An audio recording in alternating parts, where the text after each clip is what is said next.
Evangelio de Lucas, capítulo número 9, versículos 28 al 45. Aconteció como 8 días después de estas palabras, que tomó a Pedro, a Juan y a Jacobo, y subió al monte a orar. Y entre tanto que oraba, la apariencia de su rostro se hizo otra, y su vestido blanco y resplandeciente.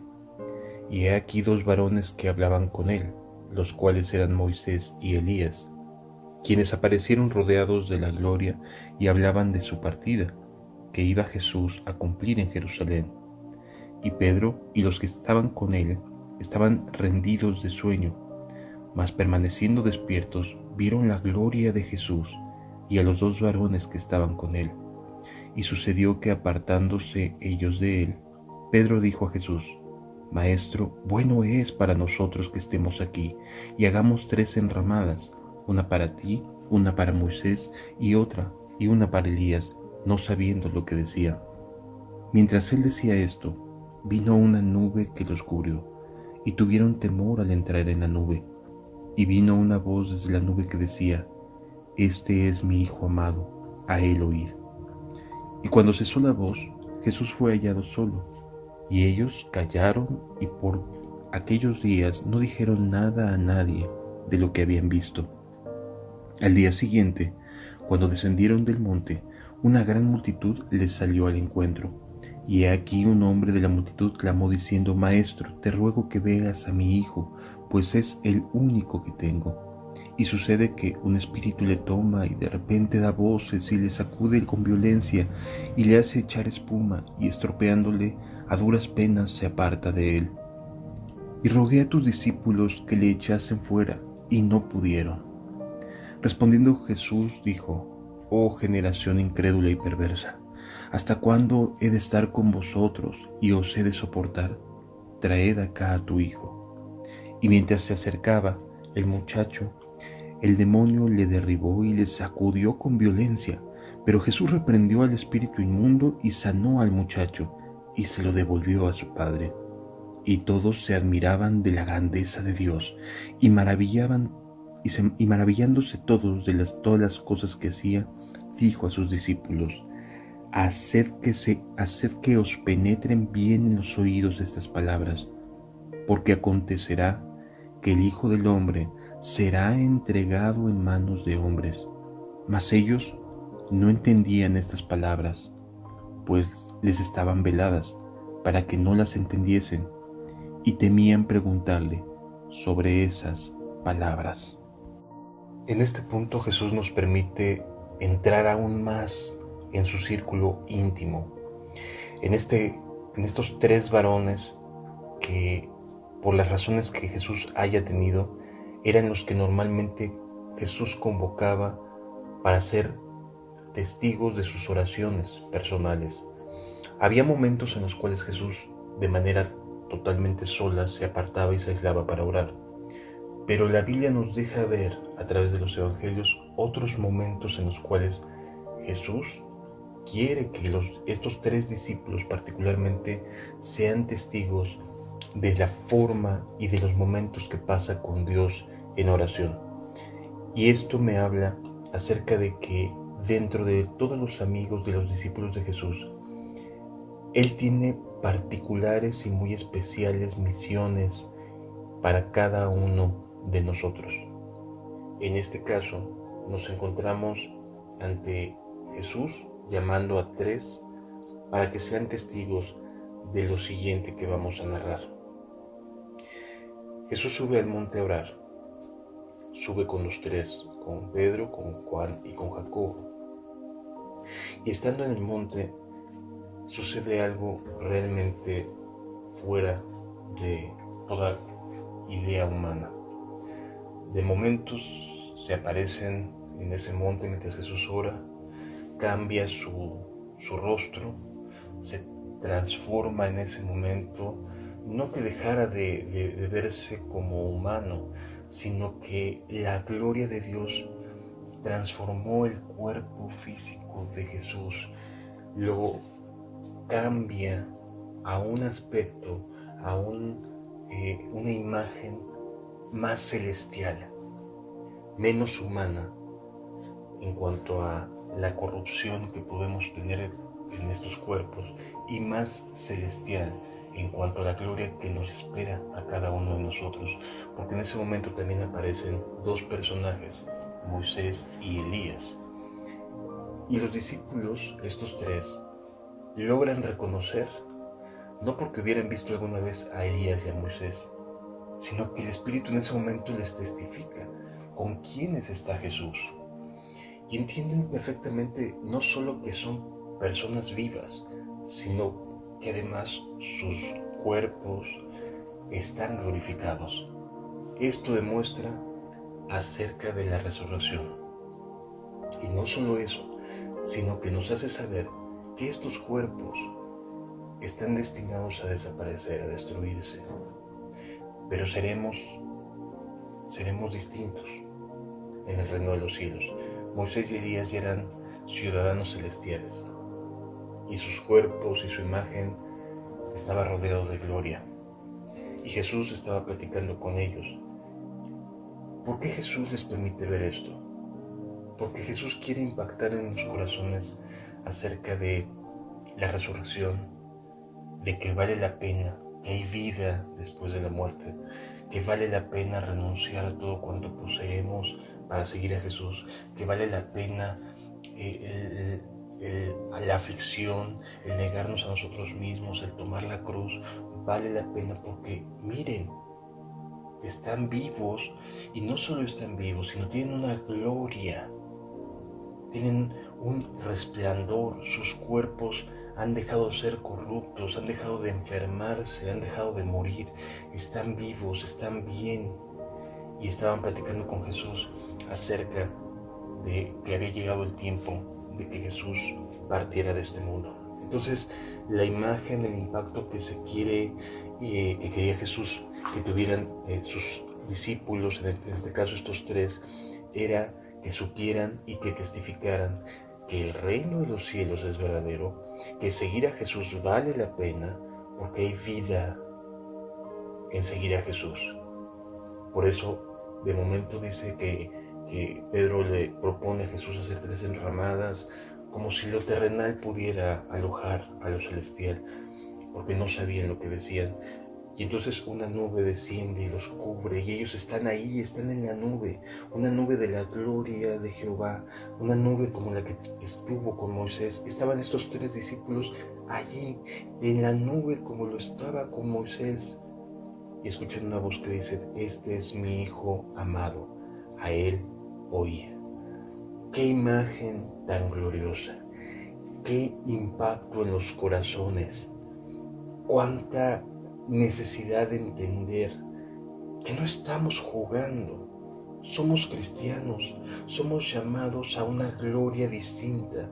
Tú estás siendo llamado a una gloria, a una vida diferente, a una vida eterna al lado de Dios.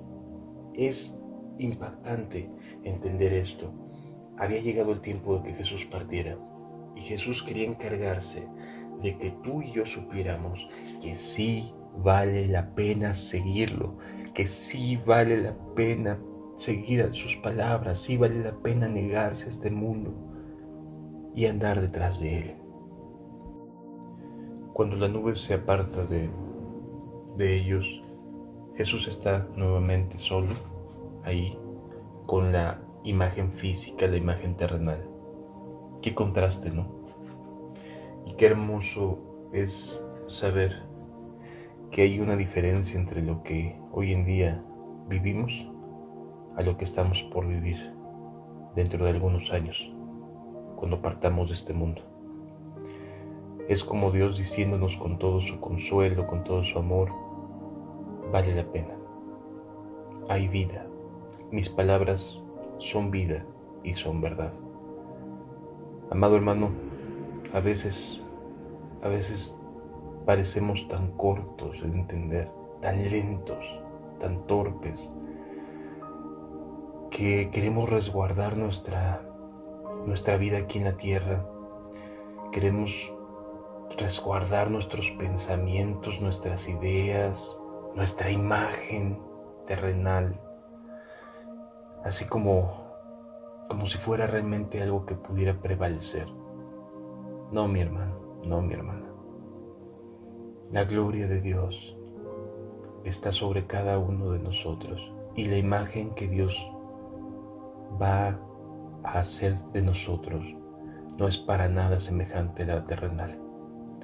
La obra que Dios está tallando con su paciencia, con su amor, con su bondad, con sus exhortaciones, con su aliento, con sus disciplinas, con su fidelidad, todo lo que está trabajando a favor de nosotros nos va a cambiar completamente.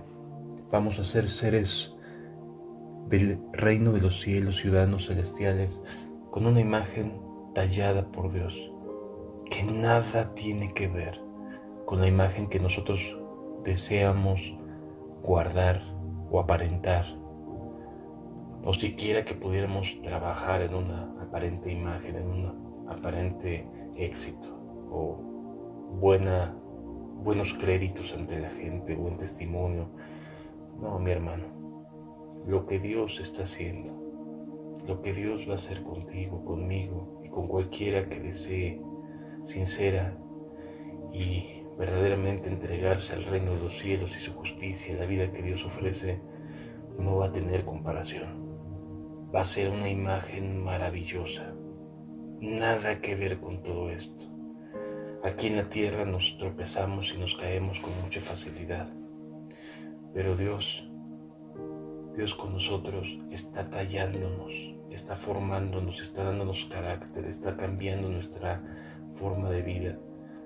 De verdad, la gloria de Dios nos está transformando. Como transformó a Elías, a Moisés, como transformó a Jesús. Esa nube es la que necesitamos que esté sobre nosotros todo el tiempo, mis amados. Todo el tiempo, que estemos bien conscientes de la presencia de Dios, aunque no tengamos idea de qué es lo que decimos, como le pasó a Pedro, que quiere hacer 3 enramadas, como si pudiera ser un lugar para darle reposo a las cosas eternas. No, más bien decidamos y propongamos en nuestro corazón estar en la nube, estar en la presencia de Dios, disfrutarlo, dejar que nos transforme, dejar que nos quite aquellas cosas que nos aferramos, que pensamos que valen algo. No, no lo vale. Dejemos que la gloria de Dios, que la nube descienda sobre nosotros, que retire todo aquello que sea terrenal, porque no lo vale. No vale lo terrenal a cambio de lo celestial, lo eterno a cambio de lo pasajero. No hay comparación. Deja que la gloria de Dios, de la nube de Dios, descienda sobre ti. No importa que puedas decir incoherencias, la obra le pertenece a Dios. Y a su tiempo, Dios dará a cada uno un poco más y un poco más y un poco más de entendimiento, de claridad, de vida eterna. Después de que descienden, se encuentran con un escenario en el cual hay alboroto, porque un padre de familia que tiene a un hijo único se encuentra con que los discípulos de Jesús, los que se quedaron al pie del monte, no pudieron sacar al espíritu que lo atormentaba. Te puedes imaginar un padre de familia que en su desesperación, en su angustia, en su deseo de que su hijo sea curado, de que su hijo sea sanado, lo trae ante quienes son representantes de Jesús, quienes hacía algunas semanas habían ido de 2 en 2 y habían echado fuera demonios, habían sanado enfermedades, habían predicado el Evangelio y que habían regresado muy contentos por todas estas grandes victorias, por todas estas grandes pruebas y evidencias de que Dios los había llamado. Y entonces, qué gran frustración para el Padre y también para los propios discípulos que no pudieran sacar fuera a este espíritu, a este demonio. Y frustrados por un lado, avergonzados, y por otro lado el padre de familia desesperado porque esperaba que aquellos que caminaban con Jesús hicieran algo por su hijo. Y así mucha gente espera cosas de nosotros también, hermanos. La verdad es que de muchas personas se acercan a nosotros esperando que puede haber algo distinto, algo que afecte para bien la vida de los que se acercan a nosotros, de los que quieren algo de parte de Dios, de los que buscan que algo suceda glorioso y que les cambie la vida totalmente. Y a veces tú y yo como cristianos nos sentimos como esos discípulos frustrados que lo estuvimos intentando, que ya les dijimos cómo hacerlo por un lado, ya les explicamos del otro lado, y ya les transmitimos ciertas verdades que pueden ayudarlo, y entonces estamos en este estado de frustración porque no reacciona, no hay ese cambio, no se ve que salga nada bueno de lo que estoy haciendo. Y entonces eso frustra, desde luego que cansa.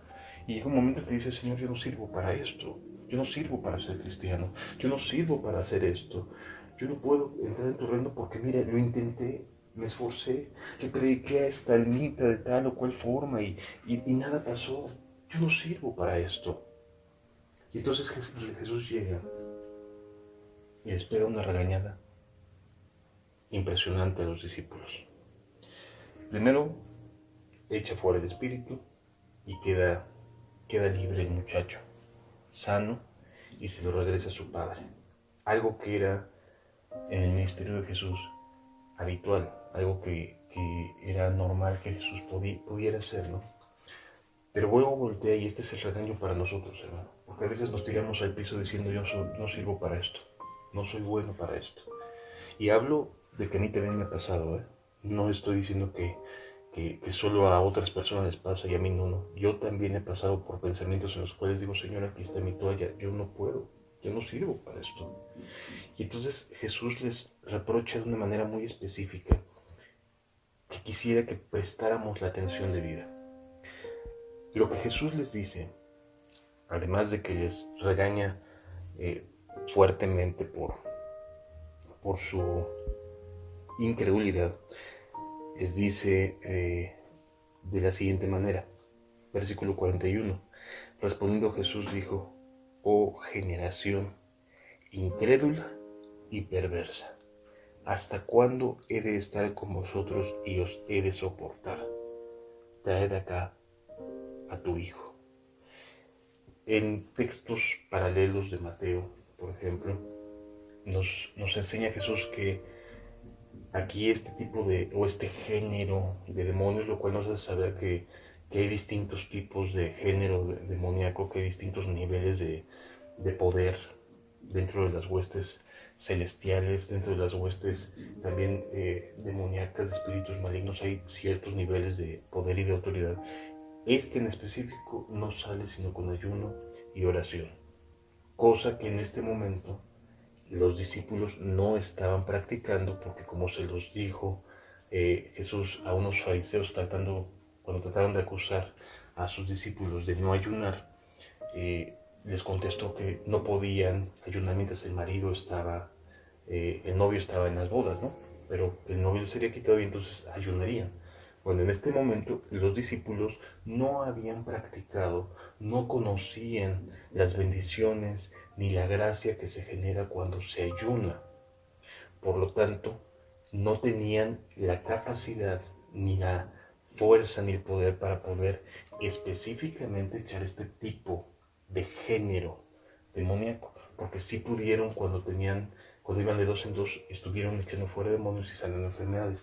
Pero en especial en este tipo de casos se necesitaba ayuno y oración, y ellos no tenían esa práctica del ayuno. A lo mejor sí de la oración, pero no del ayuno. Entonces, esto nos enseña que en el ayuno, en la práctica del ayuno, encontramos respuestas y encontramos una gracia especial y encontramos un derramamiento del Espíritu Santo que nos capacita para poder enfrentar también a este género de demonio. ¿Sí? Importante entender esto. También Jesús le reprocha la incredulidad de sus corazones. Entonces se juntaron dos cosas en este momento que les impidió a los discípulos poder hacerle un bien a este hombre y a su hijo. Incredulidad y por otro lado falta de ayuno. Cuando como discípulos de Jesús nos encontramos con escasez para poder hacer un bien, yo creo que lo primero que tenemos que pensar es justamente en estas dos cosas. ¿Qué tanto me estoy metiendo con Dios? ¿Qué tanto estoy ayunando? Si practico el ayuno y si tengo la fe necesaria para poder saber que tengo la autoridad para echar fuera demonios. Son dos cosas que valen mucho la pena que nos detengamos a reflexionar de manera personal. Cada uno conoce su historia, cada uno conoce si ayuna, si no ayuna, qué tanto se mete con Dios, porque como ya habíamos hablado, el ayuno tiene que ver con meterte con Dios, no solamente dejar de comer, sino estar en la presencia de Dios. Y entonces, ¿qué tanto lo estoy haciendo? ¿Qué tanto lo estoy practicando? ¿Y qué tanta fe tengo para poder enfrentar una situación como la que se les presentó a estos discípulos y que fallaron, fracasaron en su intento? Esto también nos deja una enseñanza importante. Esta enseñanza concluye, o esta reflexión, mejor dicho, concluye con algo que a mí me brilla mucho, o me ha brillado mucho, para confiar en Dios. Dice la Escritura después de que sucede esto del muchacho y que los discípulos son regañados y que se entiende que el ayuno y la oración son los medios por los cuales el Espíritu nos capacita, nos llena de poder y de autoridad para influir en las cuestiones espirituales. Dice el versículo 44 y 45. Haced que os penetren bien en los oídos estas palabras. La importancia que tiene de concentrarnos y de prestar atención. Hermano, hermana, tú puedes ir a esas cuatro paredes, puedes escuchar prédicas en tu casa, kilos y kilos, horas y horas de inversión escuchando la palabra de Dios, pero si no haces un esfuerzo porque penetren en tu corazón estas palabras o las palabras de Jesús, que entren, dice, haced que os penetren bien en los oídos estas palabras. Presta atención, es lo que nos está diciendo Jesús. Presta atención. Hagan que las palabras que les doy, que las promesas, entiéndanlo, que entren en su corazón, que puedan ser abrazadas, que puedan ser llevadas a un corazón que no dude ni un poco, sino que afirme bien sus pies en decir, esto es lo que quiero para mi vida, la vida que Jesús ofrece. Haced que os penetren bien en los oídos estas palabras, porque acontecerá que el Hijo del Hombre será entregado en manos de hombre. Es decir, yo estoy por irme, yo estoy por partir, ya me avisaron, me dijeron que el tiempo ha llegado. Todo lo que les he dicho tiene que entrar bien en las palabras, todo tiene que entrar bien en la mente, en el corazón. Haced que las palabras entren, concéntrate, hermano. Cuando te dediques a la palabra de Dios, a meterte en las Escrituras, busca un tiempo, busca un momento, busca el espacio, concéntrate, dale la prioridad. El reino de los cielos es verdadero, dale la prioridad.